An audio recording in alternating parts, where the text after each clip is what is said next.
Welcome back to NGF News, everybody. We got a latest global developments episode today. This one's going to be packed as heck. Well, before we get started, just make sure to follow us on all of our social medias. For Twitter and TikTok, it's Instagram.news or NGF.news, and then Instagram is NGF_news. But we got some good ones today. The first one we're going to talk about is all things oil. Japan buying more Russian oil, new petrodollars, and OPEC's price increase. And then the next one we're going to discuss later on is BRICS, new common currency, question mark. Common currency question. I like that one. So it has been an insane few weeks in the news about oil. It's like every time I open the news, there's just something about like oil every single time. But we're gonna start off with talking about Japan's surprising move to purchase Russian oil. This is it was pretty surprising. It was kind of out of the blue. I wasn't It's, aware of. Well, they did yeah, make a statement. I think it was at the end of last year that they were interested in continuing to buy Russian oil, but I was still shocked at the fact that they still followed through with this move. yeah. So moving on, I'm particularly interested in this because as Europe reduced their reliance on Russian natural gas and crude oil, Japan ramped up purchases. Government spokesman in Japan has openly stated that they will impose strict sanctions on Russia to stop the invasion, but are still buying oil regardless of the $60 cap. What are they buying it at? Is it at $70? $70. Yeah. Jesus. Which is funny because oil is obviously their largest economic sector, energy sector in general. Natural gases, which all come from the former Nord Stream pipeline, which we found out the United States destroyed. But it is fascinating, and it's unfortunate because Japan obviously is not a very resource-rich country. Definitely not in the resources of energy in terms of natural gases and Yep. oil. So they had to. They were really kind of forced into a corner. The G7 and the G20 countries, they're for most part, are all pretty high natural resources or trade deals with nations that are not Russia, that have those natural resources. So it's unfortunate, but they're back into a corner. They had to. Yeah, I totally agree. They rely on a lot of imports for oil and natural gas, so they didn't when everything went down, they really didn't have much of a chance to try to source oil somewhere else. I Yeah. mean, if we were the United States, the sensible move would have been to help Japan as soon as this happened, but I guess we were Oh yeah. too late on that one. So We'll get yeah. back to that one later.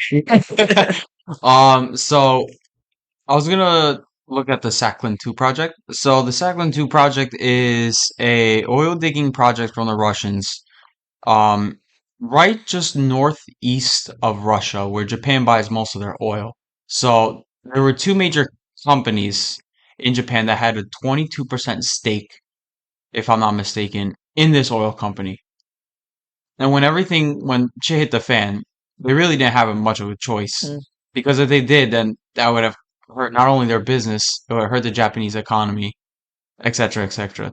So I just wonder now if the Germans were able to reduce 55% of their natural gas imports and completely cut off Russian oil, and the fact that they didn't have like they had to build reserves in the EU to last them the winter of the end of 2022 and the beginning of 2023. I wonder if it's possible for Japan to do the same thing.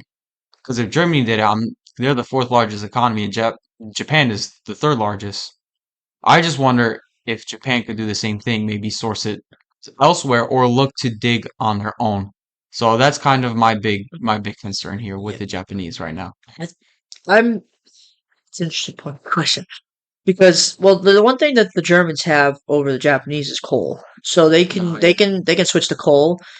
If the Germans were smart, they would turn on their nuclear power plants again, but they destroyed them all. And they'd go back to coal, because they're heavily reliant also on the Russians, and other sources. I think the Japanese can go to other places. I think going to the Saudis first would have been probably a nice feeling a little bit better if they did that instead of They trying to would, go to the Russians yeah. first, maybe. They would have to compete with the Chinese though Yeah. because the Saudis are. Yeah, I trying mean to they're get they're their getting buddy buddy, the but playing buddy buddy. I like that one. yeah, but yeah, it's really tough on Japan as an island nation. That's the biggest thing because moving oil over waters is not easy because there's so many restrictions. There's so many things that can go wrong. Like a wave hits, lightning strikes in the sea. It can cause some things that aren't, particularly well, explosions Right. or whatever. So it is pretty difficult and it'll take longer than train or flying. So I don't know. I think the biggest thing for Germany is they have the backup. They can go straight back to where they were if it gets down to a really, really, really like dire situation. But Japan can't do that. They're in dire situation They right are. now. Yeah. I just wish that Western countries were able to try to figure out to work something with Japan. They did work out on this by saying you can buy a limited supply. I think that was an agreement they made with G7 and Australia because Yeah. the time that they wrote this, that they made these sanctions, they were like, okay, we understand you have a reliance and there's a cap on how many you can buy Mhm. just in case you can't keep up with um, the necessary supplies to keep your energy sector going. Yeah. So they kind of purposely left that loophole, I guess, in this agreement because I think they forecasted, not forecasted, what's the word? Foreshadowed, Foreshadowed. Yeah. foreshadowed that Japan might have a problem. And if they foreshadow this, I just don't understand why they didn't just take action the moment they foreshadowed it to ensure that this would have never been a problem. Well, I mean, So, it's like the rest of the things that we're going to discuss right now. I mean, just not to go too off topic because they all relate, but to go to the Saudi Arabia joining the Shanghai Cooperation Shanghai, I have it written down. Shanghai Cooperation Agreements or Organization. China, obviously, we've known this for a long time, since 2014. They've wanted to buy oil in the yuan. And now, this is the closest we're going to get we've ever gotten to it because they are now in SCO. I mean, Saudi Arabia isn't a full member; they're a observer state, I believe, but they're in it. And so this is where the talks are going to start getting really, really advanced because they just brokered the Iran and Saudi Arabia deal.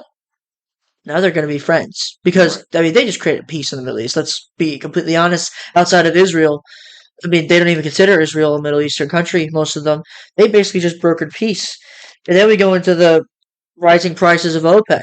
You're telling me the United States couldn't have seen this, forecasted that one day this is all going to happen? I mean, I guess the Shanghai one, we could have sat there and said, okay, that's probably something we couldn't have seen. But in this time of crisis, we couldn't see Japan going in trouble or OPEC raising prices to level out the playing field. Come on, It was all right let's there. be real It here. was all right there. It's all right there, And and we're just like, well, let's not do anything about it. Let's just hope for the best and that it doesn't happen. That's kind of what we banked on. I mean, if anyone wants to tell me otherwise, then go ahead. But we really started the Willow project, for example. Of course, that has its benefits and consequences way too late. If we had started the Willow project earlier on, then we could have prevented OPEC's surprise price increase. Well, they'll still have done it, but what I meant by prevent is prevent the shocks from occurring. So we're gonna see. What did you say? You said before this recording that we're gonna see a 50 cent increase in yeah, and oil. the oil prices expected by the summer to hit $100 a barrel and could increase gasoline by 50 cents in the United States. So it's probably going to be much worse in Europe. Yep. Um, considering Yeah. So I mean, this. Yeah, it's it's. I don't know what? what to say because we could have done something about this before, Yeah. but um we'll see what the Japanese do and see how much they buy. I don't think they're gonna buy a lot because of the what G7 allows them to. And I hope this is a wake up call for G7 countries to say, okay, Russia really has a stronghold on Japan, and we can't let that happen. We need to do something about it Yeah. ASAP. So here's a crazy thing. So the United States under President Trump when we were an oil exporting country, meaning we actually make money off of it, not just the companies, the United States would be able to export it, produced 9.4 million barrels per day. 9.4, how much? Million Jeez. barrels or per day. Hold on, let me just make sure that's true. I think it's per day or it's per year, but that I think per day makes more sense. This is what it said for the Saudis. The Saudis produce 31.4 million barrels per day. Um, that's OPEC, I think, in general as well. That's a lot of oil. And the fact is, the United States, even though it can't produce as much as those OPEC countries, we still didn't have the Keystone Pipeline done at that time, which would have added 900,000 barrels a day. We didn't have the Alaskan project that The Biden is Willow working on. project. Yeah, that I don't know how much that could produce, but I'm going to assume a lot. That's a long-term project. Yeah, They don't see the benefits of it until a few years later but when it starts. But the great thing about oil prices are futures. So they focus on the futures and how they can lower the prices of gasoline specifically mostly in the United States and then outwards. So yes, okay, let's hypothetically say we could get to 11 million barrels per day. That is one third of the barrels that OPEC produces. And yet we're on our own too. So we're on our own. So we can help out other countries that need it. Japan, Europe, and I mean, let's say Europe goes back to their oil digging in the wherever they dug it. I'm not sure because most of them were mostly natural gases and coal, I It believe. was natural gas and coal Yeah, so mostly. let's say they go back to that. I mean, that changes the game too because then we don't need Russia, we don't need OPEC, and we can create more alliances in Africa, which we have a lot of really good relationships with the OPEC countries in Africa. So they would probably give us some things that are outside of OPEC if we were to give them some kind of economic incentive.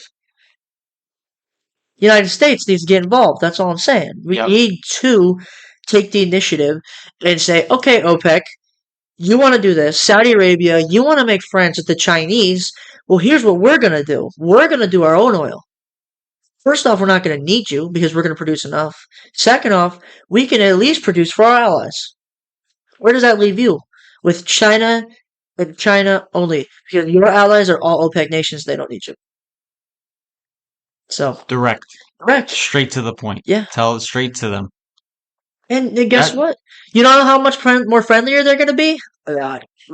Money talks. So does oil talks. Oil is money. It's the only thing now, because we got rid of the gold standard in most countries, that backs the dollar in outside of the United States, of course. Here we don't have anything. We got nothing. I think we banged on all of the all stuff Japan, unless you have anything else to add, because I really want to go into the petrodollars being challenged. Oh yeah, that's right. Petrodollars. Go ahead, talk about that. Yeah. All right, so moving on to more recent developments on the U.S. dollar, well, petrodollars. The yuan right now is the most traded currency in Russia, and Saudi Arabia is looking to shift to selling oil in yuan, yuan, One. Yeah. yuan, and not dollars. Um, I just want to start off by saying that this makes absolutely no sense for the Saudis to do this because the Saudi riyal, which is the Saudi currency, is pegged to the US dollars, meaning that if the Saudis want to sell oil in yuan and not dollars, it'll be the beginning of the end for petrodollars, but it'll also lower the value, hypothetically speaking, of the US dollar, which then in turn lowers the value of the riyal. And if the riyal is weaker against the yuan, it'll hurt their purchasing power to buy goods, to buy Chinese goods. So if the Saudis want to go ahead with this and hurt their own currency, it'll also hurt our currency a little bit because it's pegged. And they're just going to shoot themselves in the foot for it because they no longer want the US to rely on the US Yeah. and they don't want their support. So they're going to risk a long-term partnership for some Chinese BS. Oh, it's smart. This is like, ah, Um. I don't know what they're doing. But between the Chinese and the Russians, exchanging in oil and yuan wasn't a strategic move to put the hurt on US dollars. With the fear of the banking crisis, the dollar has been put on the spotlight, and for them to do all their businesses one in one. It kind of makes sense. I think that was expected to happen anyways. But I'm just shocked at the fact that the Saudis think they could do that in one as well. Yeah, Because the one is one of the most volatile and untradeable currencies out there. it is And the Russians are going to find that out too, how hard it is to work with the Chinese yuan. because they don't know where the money is. So I mean, how can they have just lent out over $1 trillion to these Belt and Road Initiative countries? Half of them fail. 20 countries fail, and somehow they pull $240 billion out of nowhere, thin air, magic. Do you know what those 240 billion is? They're all they're all loans in dollars. They're not in yuan. Exactly. They're in dollars. It's because they had to. Here's a statistic from the Barron's Institute. I think that's what it's called. 88% of currency trades in the market are in US dollar, which is only 2% down from 1989. That was 34 years ago. And it's only gone down 2%. That means, and I'm going to assume the share has gone down that 2%. I'm going to assume it's between the Chinese, the Germans, and the Japanese that take over that 2% share. Not even all the Chinese. I would estimate at least 1%, and then the other 1% split. But 88%, you're gonna do that. You're gonna screw with 88% of the world economy. Good luck. You can just tank it. You just say you want to tank the world. That's all you want to say. I don't think the Saudis personally are 100% on board. I think they're kind of just in a stage where they just want to get the United States to negotiate a little bit more. Saudi Prince the other day stated that he's done with doing favors for Washington and he wants something in return. And I'm going to be completely honest with him. I agree. For two things, making friends with the Saudis, not a bad thing. It'll help out with the oil situation that's going on, and the energy situation. And two, if we create a good friend in the Middle East, China's they're gonna lose a big share of the oil market again. Right. So I don't think they're really 100% on board. I just think they're gonna negotiate with the Chinese and trying to tell Washington like, hey, we're moving away. Can you please come talk to us? Please, without I saying see. it. Yeah, that's actually a good way of putting it. So Yeah. they want to purposely put the pressure on the Americans to see if they can get something. I didn't think of it that way. And I was because just more thinking of that the Saudis were completely done with, not completely done, but like are just fed up with the way the US has been treating them and they're trying to look for partners. That's how I looked at it when I I was reading up agree. on all this. Yeah. But I don't think it'd be strategic for them to look for partners, Yeah. for other partners because of I would agree they're looking for partners. I just don't think they're gonna look for partners like Chinese to replace the dollar. I don't think they're gonna do that. I think to or replace their purchases with yuan. I think it's they have every right. They're gonna look for partners. We can't tell them they can't look at China. I mean, how much business do we do with China? And you're gonna tell us that we can't do that? Like, all right. Um, it's okay to look for partners, and they're going to. but just not use the one. Yeah, and they're not going. I think they're smart enough to not like actually go through with it. I think they're just trying to make friends, and they're gonna have some long negotiations, and then come back and tell them and say, hey, statistically here. I mean, they're probably not gonna bring up statistics, but they're probably gonna say, hey, here, they control 80% of the 88% of the world. If you can prove that your dollar, your yuan, your currency is stable, which they can't at the moment, we'll consider in the future. But right now, we can't do it. Interesting. It also, when I was reading, I was like, what if the world goes into a sort of system where it's a like multipolar currency system, where now you're going to have competition of the currency rather than competition of who can trade the most? Because Mm, what if the world wants interesting. to leverage who's stronger currency? I mean, they already do, technically speaking, but what if they use it in a more direct way where I have the stronger currency, we should trade in my dollars? Yeah, Well, what if this is the beginning of like some currency conflict? it could be. It could be. And I made a mistake actually. 1989 was a couple years before the euro was made. So that 2%, I actually would go back and retract my statement, is probably mostly the euro Yeah. growing over the won. But the won's definitely the second best. Look, Europe's trying. The euro tried a lot to give that kind of competition. It's not going to work. It didn't work. And in my opinion, it can't work until, first off, it becomes, euro is the most stable, second most stable currency in the world. Right. And it still struggles to buy things, like to buy oil. It's still going to be done in US dollars. To have competition, China needs to stabilize its currency. They also would need another one because the euro is not big enough. They would probably need. You're saying that the Chinese need another form of currency? No, no, no. I'm saying there needs another one to come in to push the Oh, you're talking about power. like in general around the world, Yeah, there needs to be another currency to create that competition. I would say there would need to Okay. be at least 5 or 6 currencies for the U.S. dollar to even could like for it to even be a battle because 88% of the currencies trades are in the dollar. We have a $25 trillion economy, which is, let me just math, $8 trillion bigger than China, which is bigger than the next two countries combined, Germany and Japan. That difference. Um, Yeah. Well, this just basically shows that the US dollar isn't going anywhere anytime soon at in all. our lifetime, no way. No, not in our No, lifetime, not in our children's lifetime, yeah, not in our, the US dollar is unbelievably strong compared to the won. The won is just not friendly to conversion. And China's policy towards foreign exchange has been artificially managed and not transparent with the world, as you said before. I also want to talk about the IMF. The dollar is the most powerful piece of the special drawing rights, hmm which is a reserve currency made by the IMF, for those who don't know, to essentially kind of like it's like a loan in a certain currency. yeah. It's like a reserve currency to purchase things in case your currency in a country has an issue.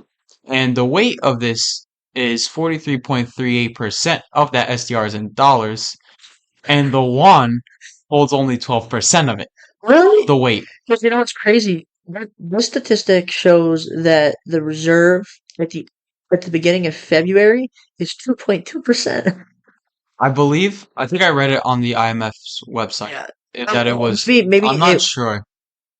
I don't know exactly. This says the won share of international reserves is about 2.75 in 2022. It's probably just the reserve, but the actual special drawing right Oh, special drawing right? Yeah. and what's the composition is that the 12%. won is 12% of the composition of the SDR. hmm So, so when let's say a country's in trouble and they need special drawing rights, they're basically buying or getting dollars Yeah. is what they're getting pretty much. The second is the euro, which is holding 29% of that weight, and then the won, and then forgot the two other currencies, but Yeah, and probably.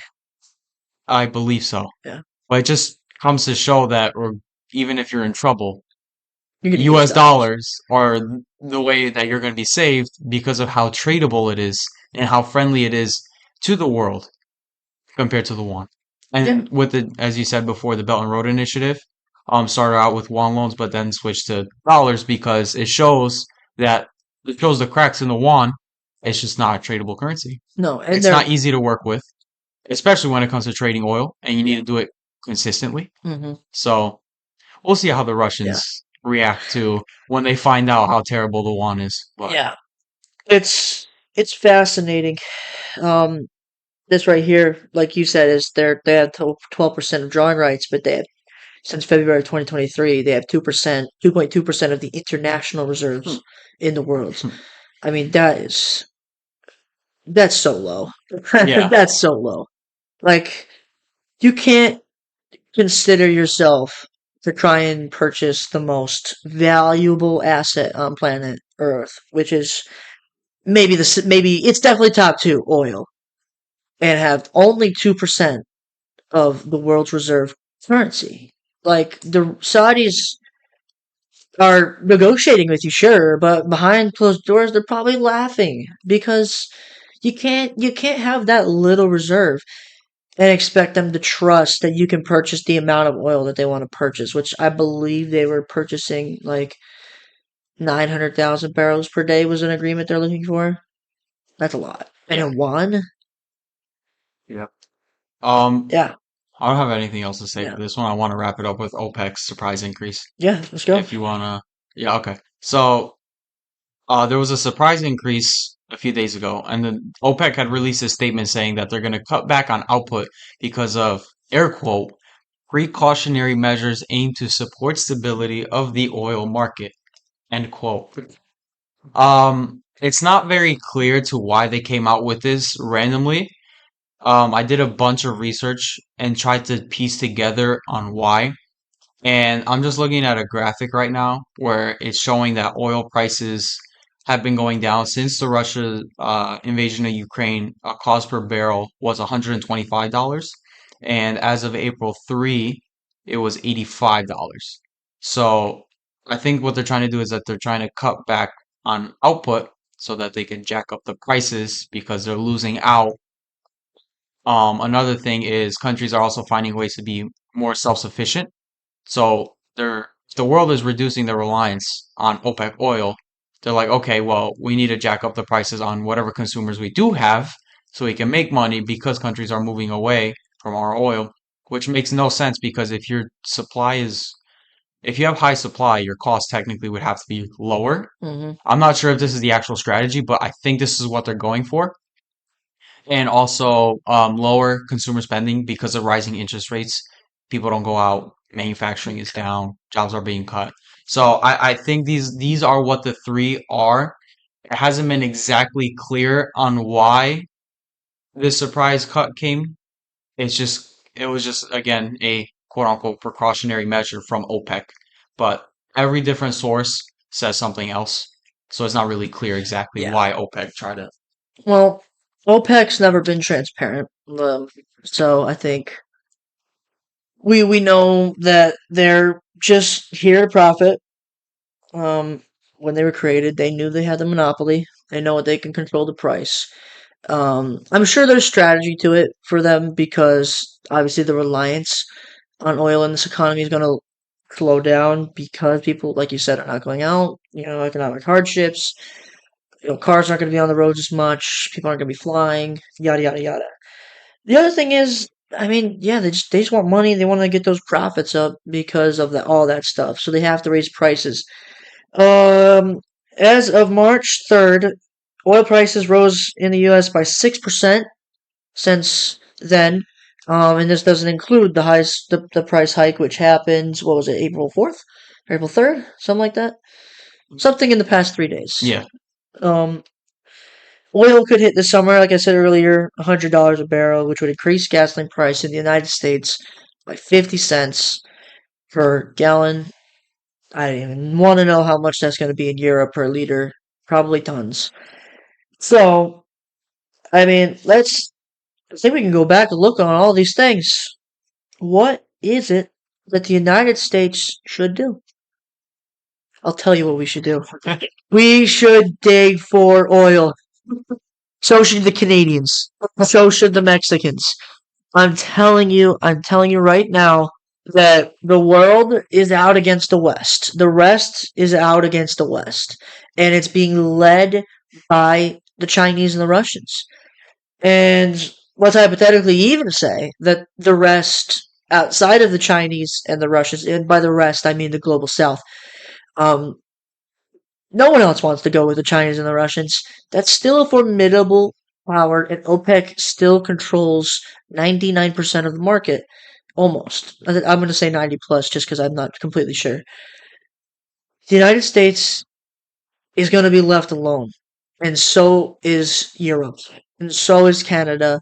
And so is Latin America for that matter. Just nobody, for some reason, nobody cares about Latin America besides the Chinese. unfortunately. Unfortunately, yes. Egging is the only way for the foreseeable future. Natural gases, coal are the only things for the foreseeable future that are going to get us out of this rut. I agree. And as much as people debate on this new Willow project. I think it'll be the next solution, temporarily, of Mm. course, to reduce our reliance and then hopefully use the profits that come out of the Willow project to support more green projects. Because what OPEC is doing is and this was on our last week's topic of the week, is that they're using oil, then they're making their profits, and they're using their profits to put green tech into the economy Yep. so that not only they'll have a reliance using oil, but now they want to use reliance as a reliance through green tech to also charge the world as well. Mhm. So I think we can jump the gun on this before OPEC does this, and we need to do it quick. And one of our benefits as the West is innovation. Mm. We have insane amount of smart people. We innovate quick. We have the best technology.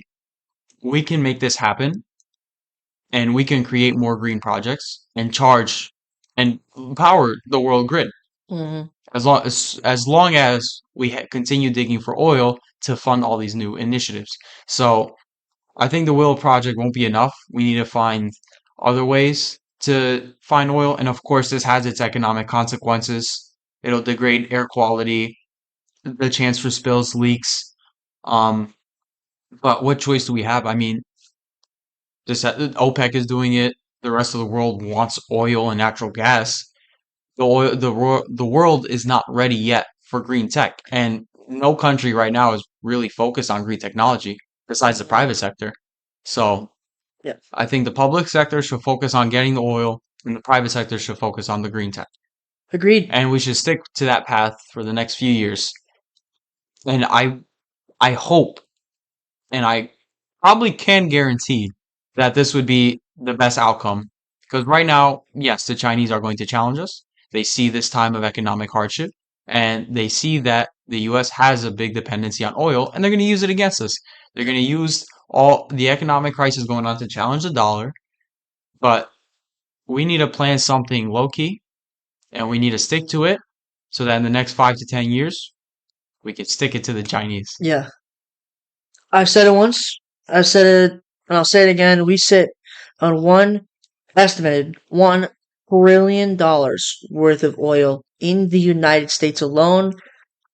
I imagine North America, with concluding Canada and Mexico, probably sit, I'm gonna say three, four, so many trillions of dollars of oil.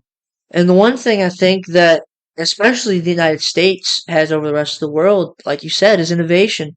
Innovation, consumerism, free thinking, open ideas. That's why, I personally believe that no matter what people do, at least in the foreseeable future, and as long as we don't self destruct from the inside, you can't take us down from the outside because even though we're free thinkers and we can butt heads, we'll always come together. We'll always fight together, liberal or conservative. And we've seen that multiple times in times of hardship where things happen, we come together as a society. So this is the time. This is the time. We got to stick it, and we got to stick it We out also need and to go be through it. quick Yeah, too. exactly. This can't be like where we build the oil digging site, but it takes 5 years. We need like an international cooperation to bring in mines from all over the world to start building up these mines and make it quick. So Yeah. that's what I also want to preach is international cooperation. We live in a time where our partners are needed more than ever, and we can't just do everything by ourselves.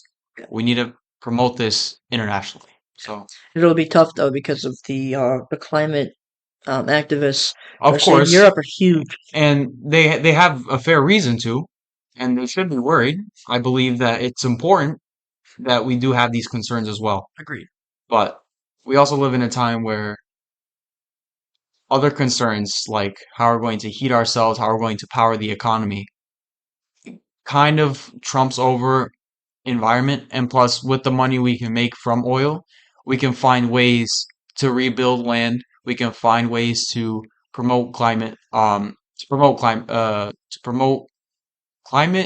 Friendly. friendly. That's the word I'm looking Yeah. for. Jesus Christ. Climate friendly initiatives Yeah. to reverse everything we did. So Absolutely. if anyone knows about the environmental Kuznets curve, where it's like it shows a time over environment like fear index. What is Hmm. it called? I just think it's fear index. Yeah. Yeah. So from people are more concerned about the environment the moment a country has fully developed, and the Kuznets curve, the past after a country is considered fully developed, shows that environment is then top priority. Hmm. So it raises the question of whether or not are we actually there yet to think about that switch from wanting oil to wanting to develop to then switch to thinking about the environment. And in my opinion, I don't think we've have arrived to a point where we can say, okay, we can fully switch our shift from dealing with international economic problems to then thinking about the environment as a whole and making that the next 5 to 10 years as an international community. So, We can definitely create the plans now, but we're not ready to shift. yeah, But yeah, all right. Well, we got one more. After that long conversation, it's another big one, to be honest. That's not in the news, and I don't like it. BRICS new common currency.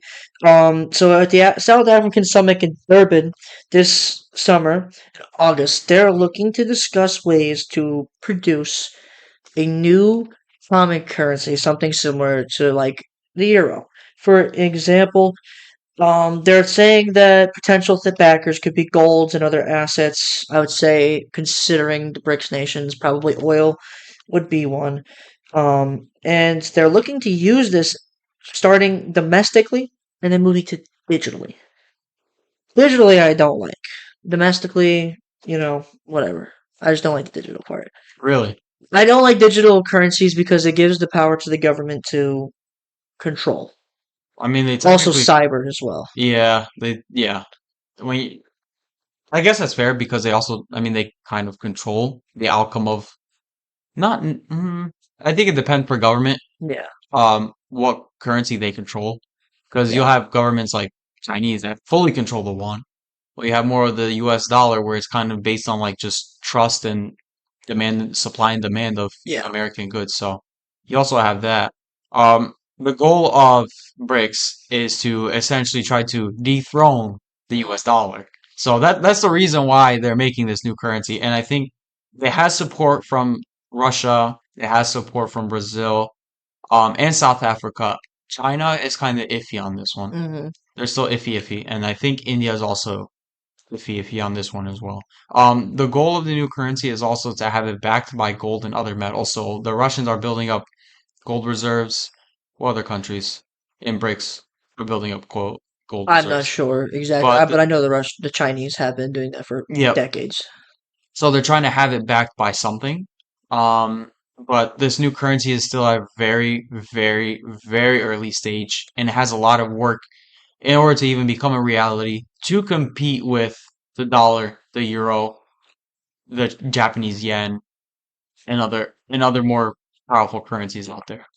So, again, I think we're gonna when we talk about are we feared that this is going to come out and dethrone America? Not in our lifetime. But my biggest concern, first off, is that it's not in the news. There should be headlines. There should be headlines. Like this is It's not major. this. Yeah, The creation of new currency, like, come on, that's this should be like everywhere. yeah. You're right. It should be everywhere. And the second thing is like we said before. This is trying to get together to combat the United States. And look, I am not against people making common currencies. We did a whole episode on how good Argentina and Brazil's potential common currency in the future, the SIR, would be incredibly beneficial to them. I'm not against it. I'm sure you're not. Um, so BRICS, but the thing I'm against is that they are not out to just create something. They are out to take us down, and we're just watching. It's I nowhere near mean, us. hypothetically, we can. It raises a question on they go ahead and make this currency. What can we do about it? They're going to go ahead and do it. What we can do is we can just make our dollar stronger by encouraging more supply and demand of the dollar through innovation, through technology, through using like, so they want to use gold and precious metals to back their currency. Why don't we back our currency instead of just relying on trust with technology and innovation? You want to buy American stuff. We need to innovate to make our dollar stronger and encourage investors to pour their money into the United States markets, Yep. essentially. So that's the best thing we can do. But I don't think BRICS common currency is going to be a reality, Mm-mm. not even like in our future generations timeline. This is because China is currently too influential, and trying to create a common currency with a country like China, when you have a country like Brazil and South Africa who still need to develop economically to even support the ability to encourage investors to come into their countries and pay for stuff in this BRICS new common currency, when they're just like, well, the dollar is stronger and I feel more confident my investment will do better in dollars. I'm not sure if I can trust your common currency just yet. And especially for the Russians too, where the ruble is just like, Not there. yeah. So I don't know if there'll be enough demand to hold a new BRICS currency. And until then, there's a possible chance that the Chinese will want to peg it to the yuan for control because the Chinese are so controlling. Um, what I see it as, though, instead of any type of currency, is I think it'll be a special drawing right, in my opinion, which it'll be a reserve currency powered by BRICS countries to mitigate economic shocks. So instead of using special drawing rights to mitigate economic shocks, they'll encourage the use of a BRICS currency as a way to like, okay, we'll help you out. Our special drawing right is better than the IMF's special drawing right. Interesting. So that's how I see it as. But I'm not. Again, it could be. I can't predict the future. They do want to go ahead with one common currency, Yeah. which I think is a fantastic idea. Yeah. It I'm not saying it's a terrible idea, no. and it would be a good way to challenge the rest of the world, but it also raises the question of whether or not it will actually become reality Hmm. because these countries still have to develop a lot more. Yeah. They just want to. I think their biggest thing is they just want to shock the U.S. dollar. The U.S. dollar has been dominant since 1914 or 1918. Sorry, post World War One. We've been the dominant currency. We passed up the pound sterling a long time ago.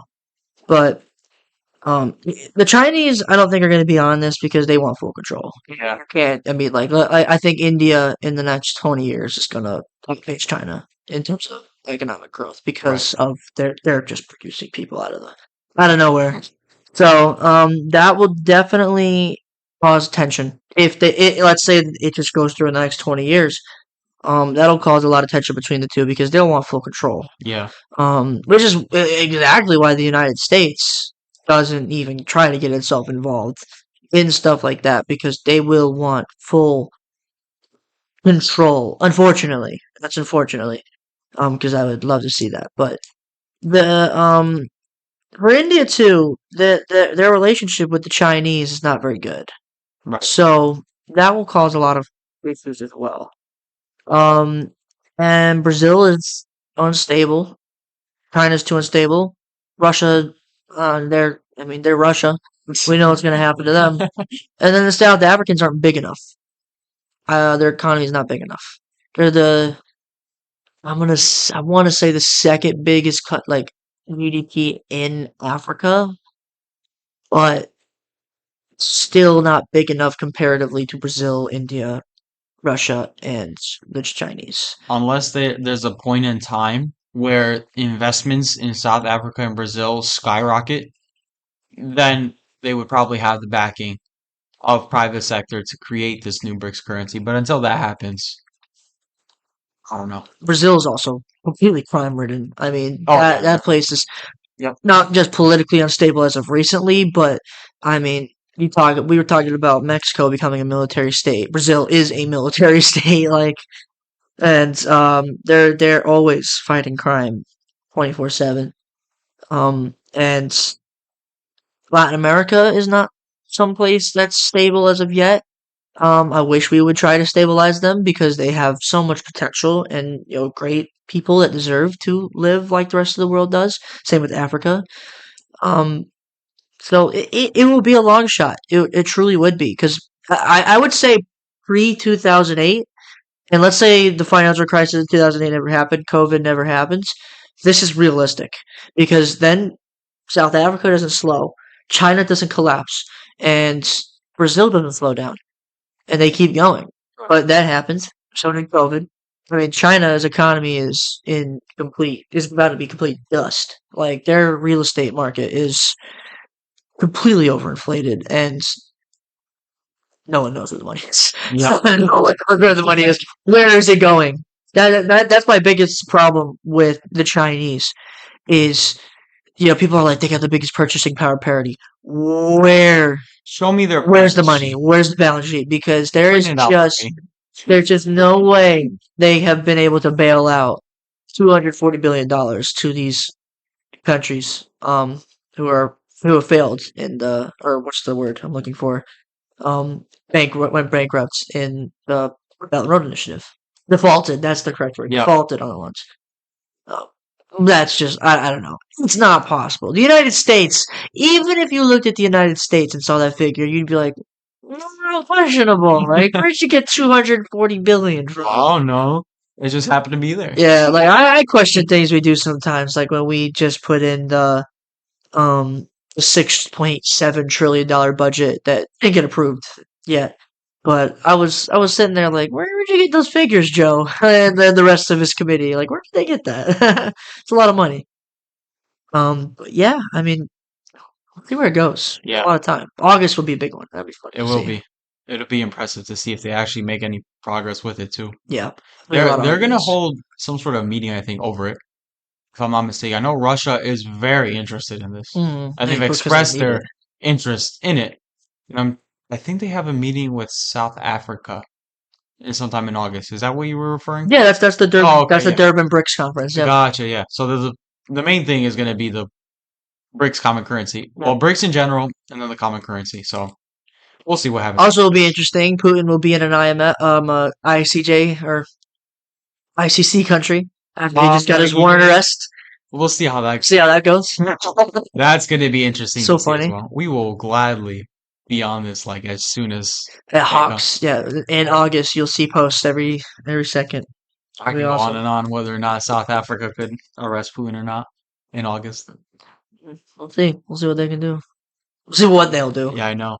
But other than that, I don't think I have anything else for this episode. Yeah. It was a lengthy one, loaded with a bunch of all things oil. There was just a lot of things happened in 1 week, which was crazy. I don't think this much happened in 1 week since Russia invaded Ukraine. Yeah. I don't remember one thing where it's just like in terms of shifts from the West too, yeah. like this is huge. The world is, I guess, or let's say the Chinese and the rest of their allies are a little sick and tired. It almost feels like they're going quick. And it almost feels like they're being desperate. They are, because they're collapsing. And it's like trying to instill fear with all these different projects and initiatives.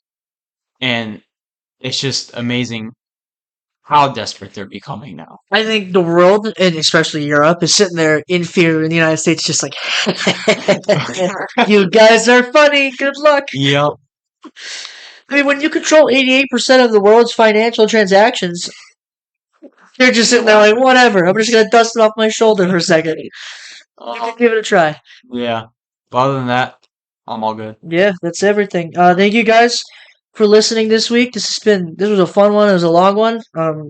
Again, we always put out there, do your research, do your own research. Anything you miss or anything we might have missed, let us know. It'd be fun. Give us topic ideas. And leave on Spotify. You can just leave like reviews and yeah, you can. Yeah. So please leave us reviews, comments on our posts, questions, topics you want to see. Get us everything. We'll do it. Exactly. We'll do it. Yeah, we're here to talk about anything and everything. So yeah. All right. Have a good one, y'all.